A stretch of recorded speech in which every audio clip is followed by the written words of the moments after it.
Welcome to YOYO TV. BRS ను తీవ్ర అప్రతిష్ట పాలు చేసిన పేపర్ లీక్ అంశాన్నే రేవంత్ సర్కార్ పై ఎక్కుపెట్టేందుకు బీఆర్ఎస్ ప్లాన్ చేసిందా? కాంగ్రెస్ హయాంలోనూ పేపర్ లీకులకు తెరలేపేందుకు తెర వెనుక కుట్రలు జరుగుతున్నాయా? టీజీపీఎస్సీలో కొంతమంది అధికారులు బీఆర్ఎస్ కీలక నేతలతో నిమిషాల కొద్దీ మాట్లాడుతుండటంతో అందరి మధ్యలో ఈ ప్రశ్నలే మొదలవుతున్నాయి. రేవంత్ సర్కార్కు కోవర్టుల బెడద వీడటం లేదు.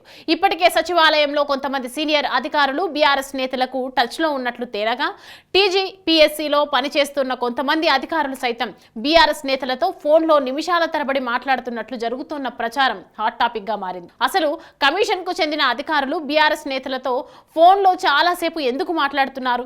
వారు ఏ అంశాలపై చర్చిస్తున్నారు?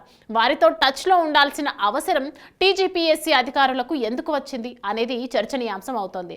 బీఆర్ఎస్ హయాంలో గ్రూప్ 1 తో పాటు పలు ప్రభుత్వ ఉద్యోగ అర్హత పరీక్షలు లీక్ అయ్యాయి. ఈ వ్యవహారం ఎన్నికల ముందు తీవ్ర ప్రభావం చూపింది. దాంతో నిరుద్యోగులు పెద్ద ఎత్తున కాంగ్రెస్ కు మద్దతు తెలిపారు. కాంగ్రెస్ అధికారంలోకి వచ్చాక ఈ మధ్య గ్రూప్ 1 ప్రిలిమినరీ పరీక్షను నిర్వహించారు. త్వరలోనే మెయిన్స్ ను నిర్వహించేందుకు ఏర్పాట్లు కూడా చేస్తున్నారు. ఇలాంటి సమయంలో కమిషన్ లో పనిచేస్తున్న అధికారులు బీఆర్ఎస్ నేతలతో నిత్యం ఫోన్లో టచ్ లో ఉండటం అనేక అనుమానాలకు తెరతీస్తోంది. కాంగ్రెస్ సర్కారును అప్రతిష్ట పాలు చేసేందుకు బీఆర్ఎస్ తెర వెనుక కుట్రలకు పాల్పడుతోందా అన్న సందేహాలు కలుగుతున్నాయి. తమను ఇరుకున పెట్టిన అంశంతోనే కాంగ్రెస్ ను బద్నాం చేయాలని బీఆర్ఎస్ స్కెచ్ వేసిందా అంటూ కాంగ్రెస్ వర్గాలు ఆరా తీస్తున్నాయి. అయితే ఈ విషయం సీఎం రేవంత్ రెడ్డికి చేరడంతో బీఆర్ఎస్ నేతలతో టచ్ లోనున్న అధికారుల కదలికపై నజర్ పెట్టాలని సూచించినట్లు తెలుస్తోంది.